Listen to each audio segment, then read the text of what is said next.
Suryansri Norimo, yang keempat Mbak Novita Rahmawati, dan yang kelima Ricky Chandra.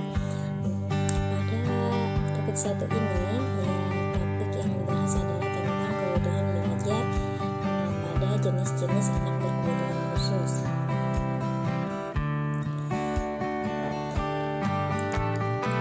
Jenis-jenis anak berkebutuhan khusus ada beberapa. Yang pertama ada disabilitas penglihatan dan pendengaran yang akan disampaikan oleh Mbak Rahmawati. Yang kedua disabilitas intelektual dan minat belajar yang akan disampaikan oleh saya sendiri, Sanifia Oktavina. Dan yang ketiga kesulitan belajar fisik dan disabilitas fisik dan motorik akan disampaikan oleh Mbak Suryansri Norimo. Dan yang keempat disabilitas emosi, sosial, dan spektrum autis akan disampaikan oleh Mbak Novita Rahmawati. Dan yang kelima ada ADHD dan cerdas berbakat istimewa akan disampaikan oleh Ricky Chandra. Untuk penyampaian yang pertama akan disampaikan oleh Mbak Rahmawati. Yang pertama adalah media pembelajaran bahasa Inggris bagi peserta didik dengan disabilitas tunanetra. Tunanetra sendiri memiliki pengertian di mana individu itu memiliki hambatan dalam penglihatan.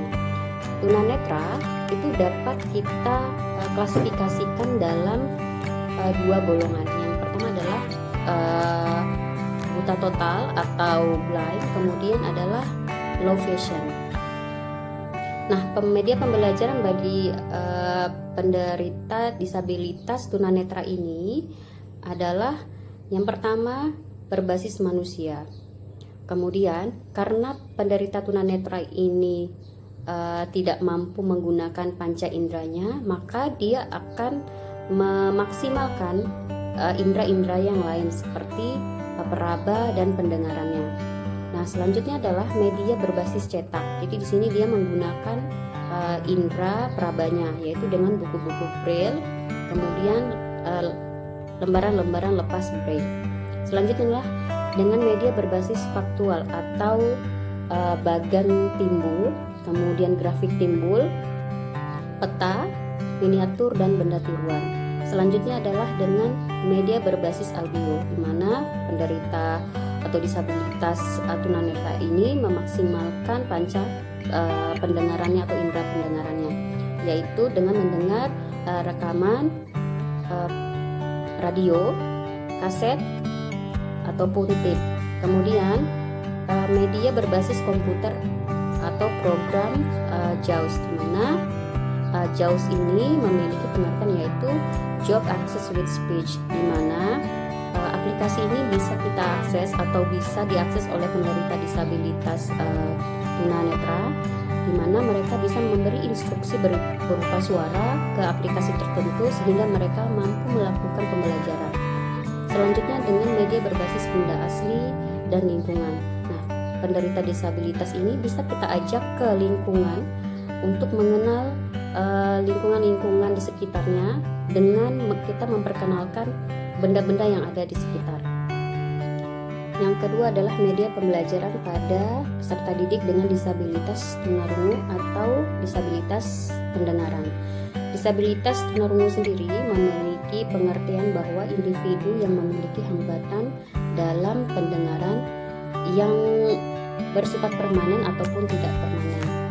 Nah, karena memiliki hambatan dalam pendengaran ini, biasanya peserta didik dengan disabilitas tunarungu memiliki kecenderungan hambatan dalam berkomunikasi atau berbicara.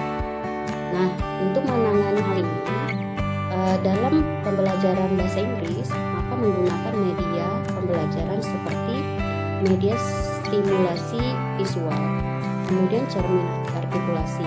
Cermin artikulasi sendiri memiliki peran di mana peserta didik itu akan menirukan gerak bibir dari instruktur ataupun gurunya saat mengucapkan kata tertentu. Kemudian peserta didik akan berlatih menggunakan cermin artikulasi. Kemudian dengan benda asli ataupun tiruan gambar, seperti gambar lepas ataupun gambar kolektif. Kemudian menggunakan pias kata. Nah, pias kata ini memungkinkan peserta didik untuk menyusun kata-kata sehingga mampu berkomunikasi dengan orang lain. Seperti itu. Ya, selanjutnya saya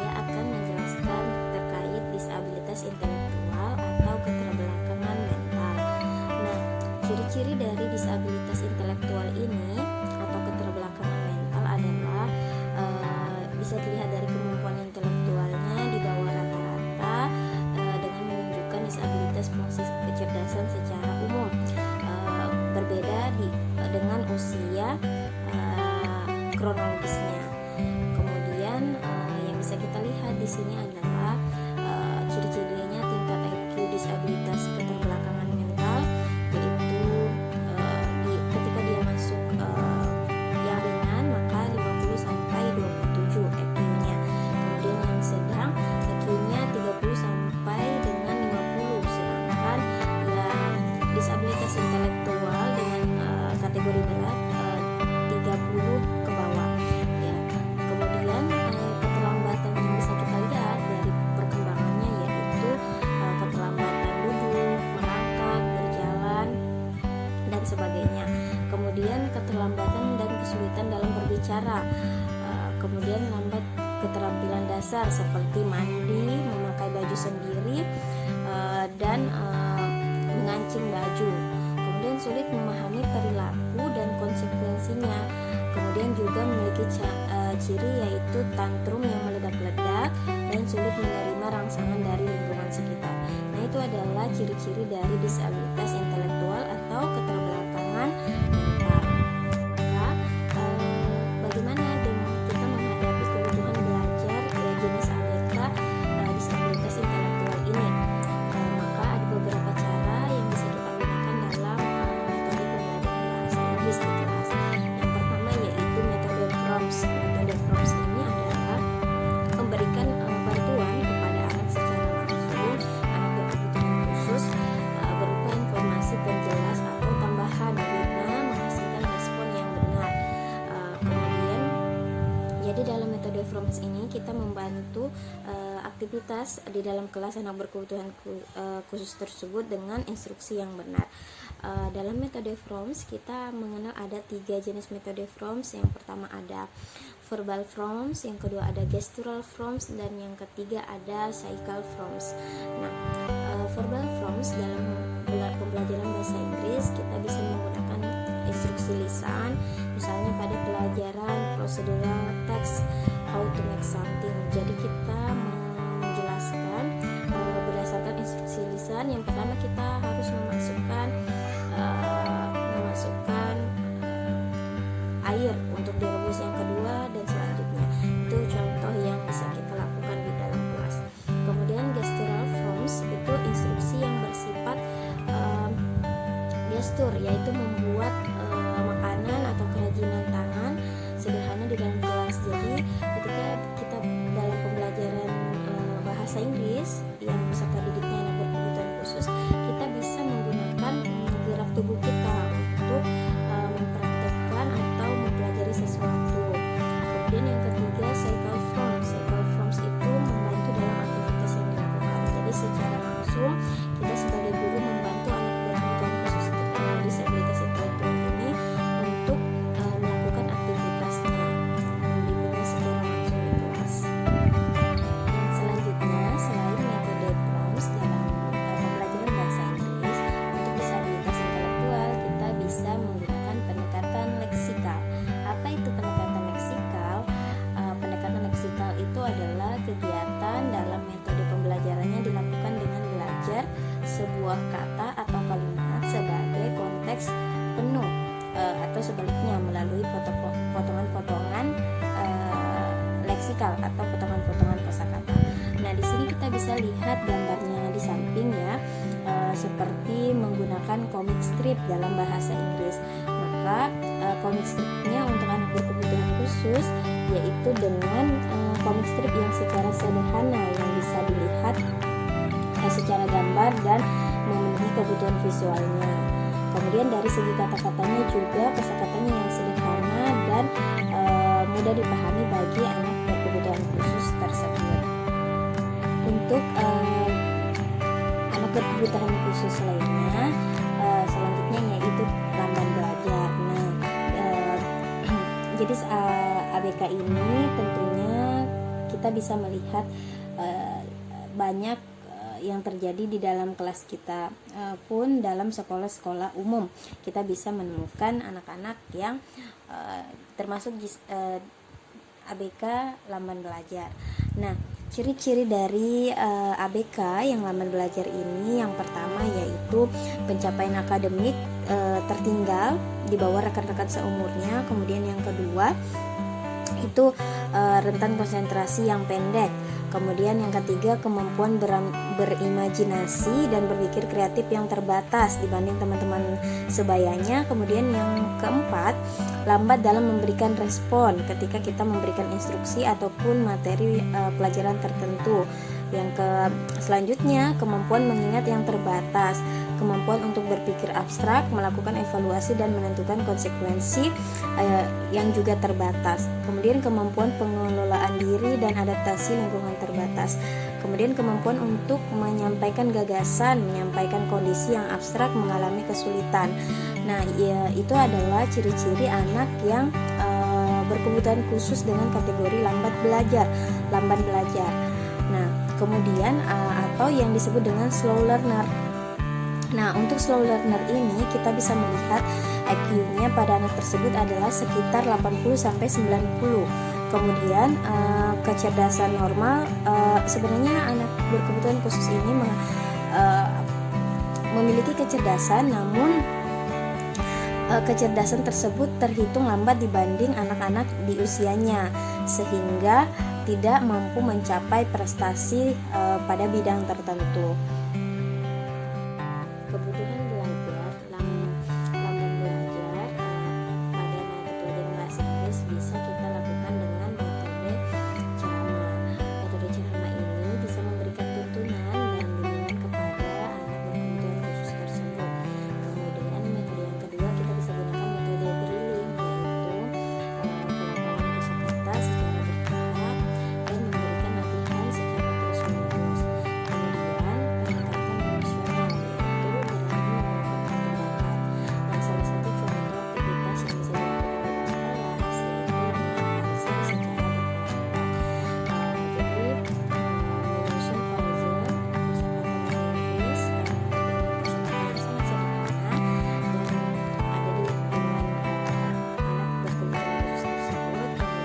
Kemudian menyusun puzzle tersebut secara berkelompok dengan temannya, sehingga hal tersebut akan menambah tingkat komunikasi antara teman yang satu dengan yang lainnya dan juga akan melatih kognitif dari anak lamban belajar tersebut secara bertahap.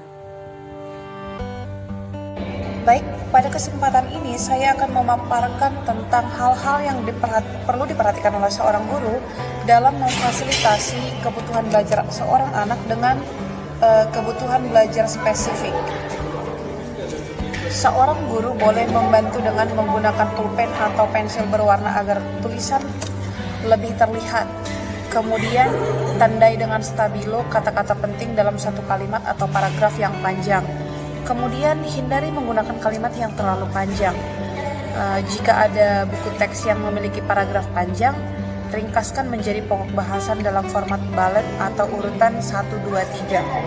Kemudian padukan pembelajaran dengan video agar anak terlihat lebih baik dan juga anak bisa mengerti lebih baik. Kemudian jika anak terlalu jenuh ataupun pusing, berikan waktu untuk mereka beristirahat dengan menggambar atau mendengarkan lagu-lagu atau berlari-lari bersama teman.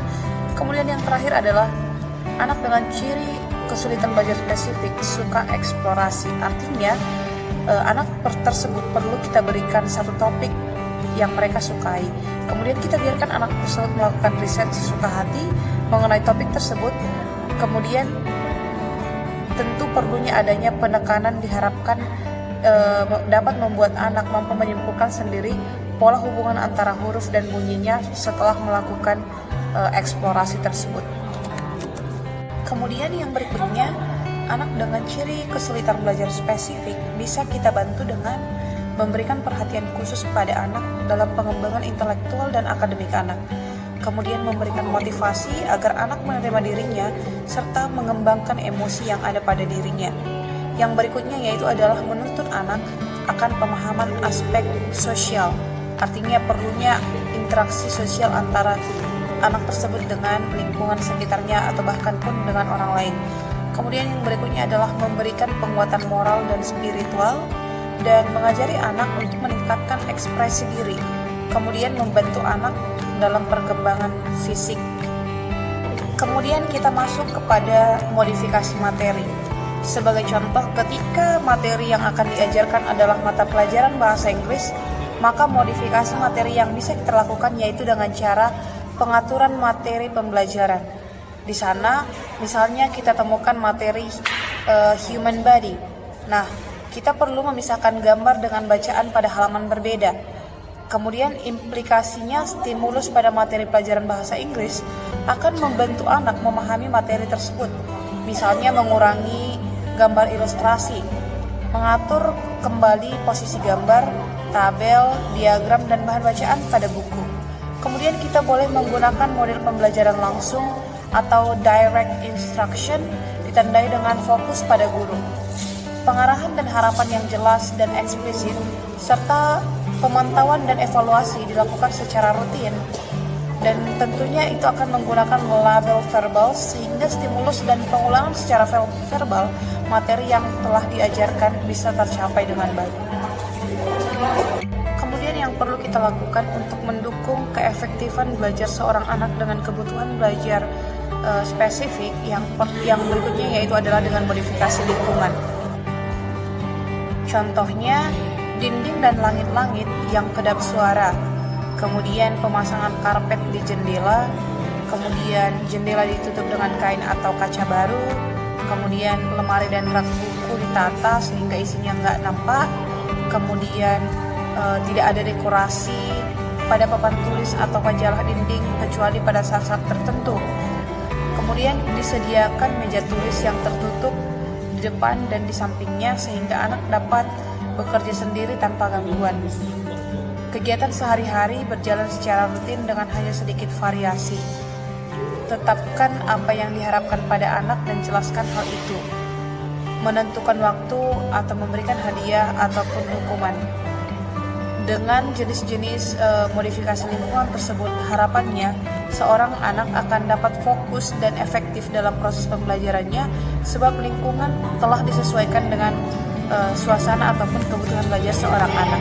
Kebutuhan belajar spektrum autis, penyesuaiannya dalam pembelajaran yaitu mengurangi atau menghilangkan kondisi yang tidak menguntungkan atau menimbulkan masalah pada perilaku. Lingkungan fisik yang kurang memenuhi persyaratan, kemudian ukuran kelas yang kecil dan sanitasi yang buruk akan memunculkan perilaku yang tidak menguntungkan bagi peserta didik yang disabilitas. Nah, disiplin sekolah yang kaku dan tidak konsisten, kemudian guru yang tidak simpatik sehingga situasi belajar itu menjadi tidak menarik. Kemudian kebutuhan belajar mata pelajaran bahasa Inggris yaitu strategi pembelajaran dengan setting kelompok. Menggunakan beberapa teknik di dalam menghilangkan perilaku-perilaku negatif yang muncul dan mengganggu kelangsungan proses belajar. Guru mengembangkan ekspresi dirinya secara verbal dengan berbagai bantuan. Guru terampil mengubah lingkungan belajar yang nyaman dan menyenangkan bagi anak.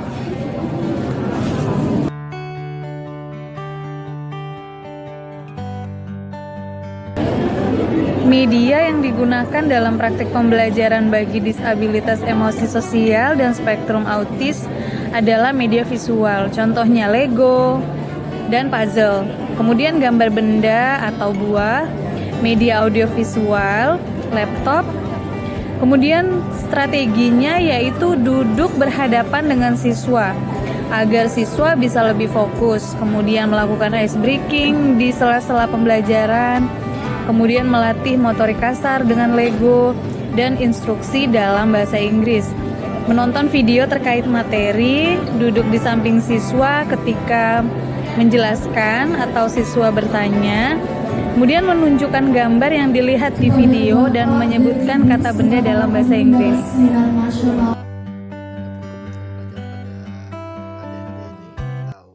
attention deficit hyperactive activity disorder. Yang pertama, peserta didik membutuhkan instruksi yang singkat. Jadi instruksi yang diberikan oleh guru tidak boleh sesuatu yang panjang dan sulit untuk dimengerti oleh peserta didik. Karena peserta didik ini akan sulit dalam memusatkan perhatiannya jika terlalu panjang. Lalu yang kedua yaitu tugas yang diberikan pun tidak boleh begitu banyak sehingga peserta didik bisa menangkap dan mengikuti menyelesaikan tugas tersebut. Yang ketiga, tempat belajarnya tuh harus tenang, tidak menimbulkan kebisingan seperti itu. Lalu yang keempat, materi ajarnya itu dilakukan secara berulang-ulang atau repetition. Lalu yang terakhir, tentunya setelah kegiatan-kegiatan belajar, peserta didik diberikan waktu istirahat agar dia bisa mengembalikan fokusnya setelah jika melanjutkan pembelajaran nanti. Lalu untuk yang selanjutnya, saya akan menjelaskan kebutuhan belajar pada anak GB atau cerdas istimewa berbakat istimewa. Yang pertama, pendidikan tambahan di luar kelas. Karena untuk yang di dalam kelas tentunya anak GB ini dia memiliki pengetahuan lebih dari anak-anak yang lain. Jadi untuk mengoptimalkan, memaksimalkan apa yang dimiliki oleh anak ini, kita berikan dia materi tambahan di luar kelas seperti itu. Lalu yang kedua, menambah bobot belajar. Apabila bobot belajar yang diberikan dirasa oleh pendidik itu sudah mampu oleh anak ini, maka bisa kita untuk tambahkan agar nantinya apa yang dia miliki bisa kita maksimalkan seperti yang saya sebutkan sebelumnya. Lalu yang ketiga, memberikan materi eksklusif pada bidang yang diminati. Jadi kita lihat pada anak ini apa yang disukai oleh anak ini, lalu pada bidang itulah kita tekankan agar nantinya yang mana peserta didik ini senang belajar pada materi tersebut hingga pada materi tersebut dia menguasainya secara maksimal. Yang terakhir, mengembangkan eksplorasi anak. Jadi anak ini walaupun dia memiliki kecerdasan yang di atas rata-rata, kita sebagai pendidik pun harus selangkah lebih maju. Jadi kita memberikan pandangan yang lebih kepada anak ini. Apa saja yang ada di luar